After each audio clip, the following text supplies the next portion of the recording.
जय श्री कृष्णा। राधे राधे दोस्तों, एक बार फिर से स्वागत है आपका हमारे चैनल व्रत त्योहार कहानियां में। वो गोलोचनी सफेद कलर की होती है, उसको आप ऐसे पटक देंगे तो बिल्कुल ऐसा लगेगा जैसे लकड़ी है, पर वही गोलोचनी को आप दूध में डाल देंगे तो चलना चालू कर देगी। उसको कहते हैं गोलोचनी। गो अंक में वर्णन है इसका, स्कंद पुराण में इसका वर्णन। जिस जगह पर गाय बछड़े को जन्म दे, बच्चिया को जन्म दे, और जन्म देते समय पर गौ माता को जब कष्ट की अनुभूति होती है, जो कष्ट जैसे एक नारी का कष्ट होता है वैसे ही गौ माता का कष्ट होता है।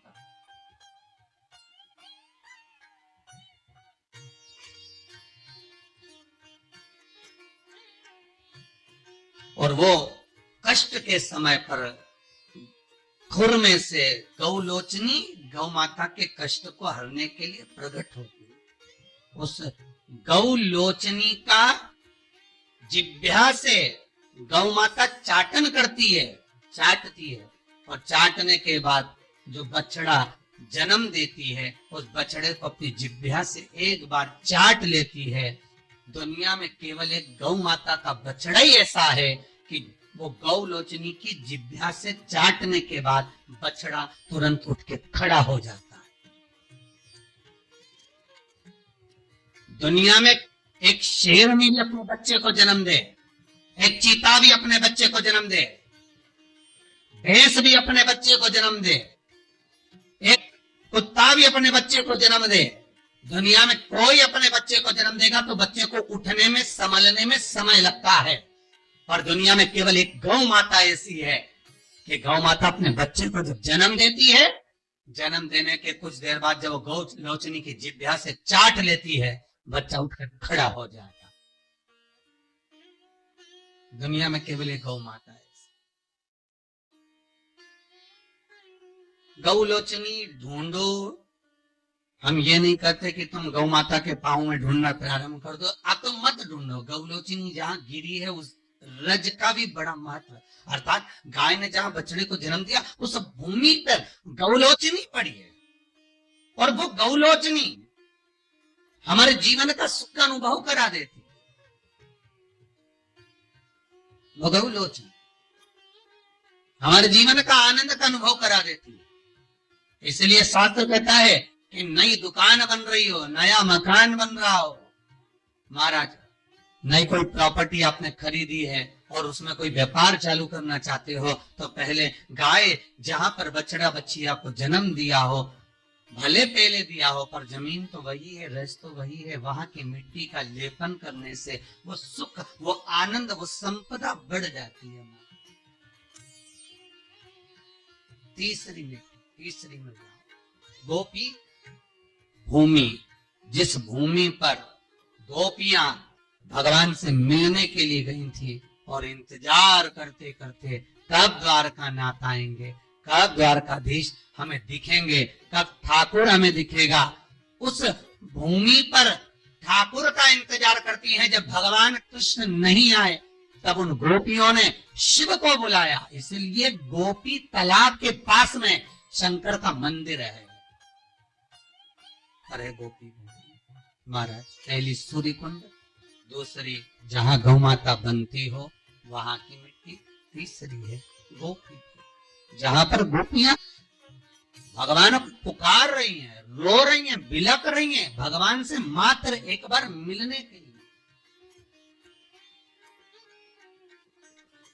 एक बार में तीन मृदाओं का वर्णन है, तीन जगह की मिट्टी काया के रोग को ठीक कर देती है।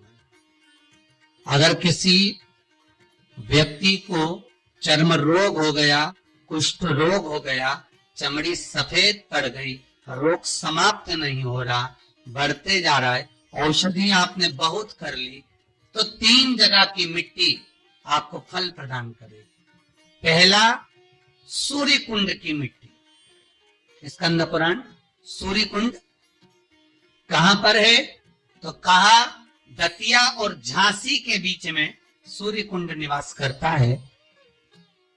सूर्य कुंड की मिट्टी को लाकर जिस व्यक्ति को कुष्ठ रोग हो गया हो, शरीर की चमड़ी सफेद पड़ गई हो, स्कंद पुराण कहती है सूर्य कुंड की मृदा लगा लेने से 5 से 7 दिन में रोग समाप्त होने लगता है महाराज। पर सूर्य को सर्वाधिक प्रियता क्या?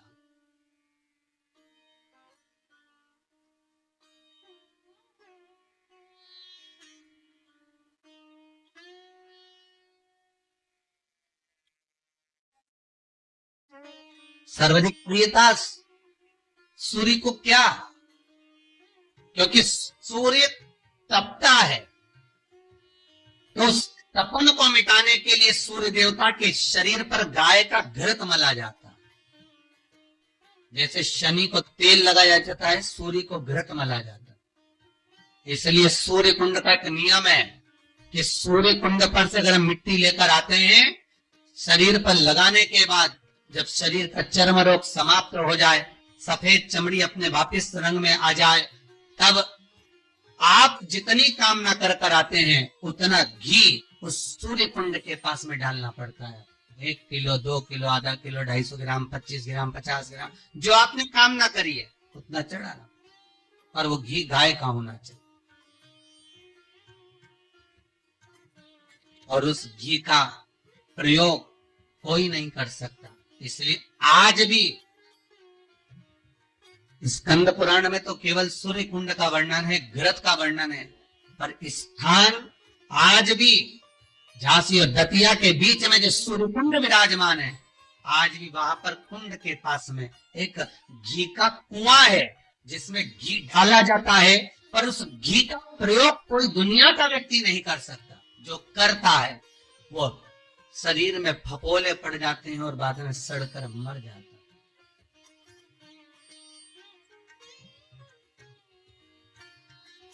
घृत है, पर गंध नहीं, घृत है।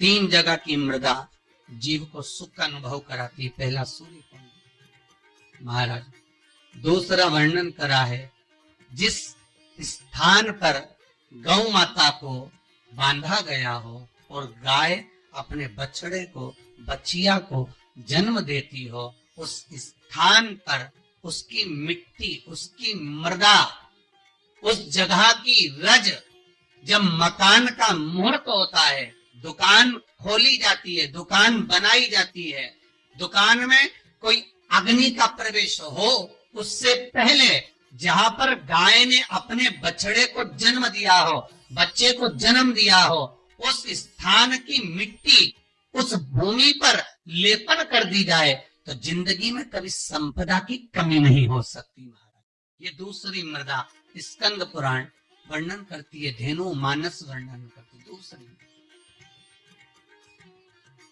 गीता प्रेस गोरखपुर का गो अंक वर्णन करता है। जहां पर गौ माता बंदी हो, जहां पर गौ माता नित्य स्मरण करती हो और गाय के बच्चों का जन्म होता हो, और वो भी देसी गाय, देसी बच्चों को जन्म दे, विदेशी नहीं, जर्सी नहीं।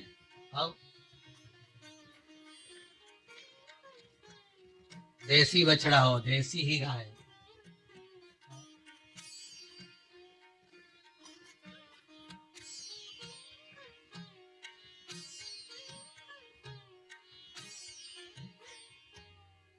महाराज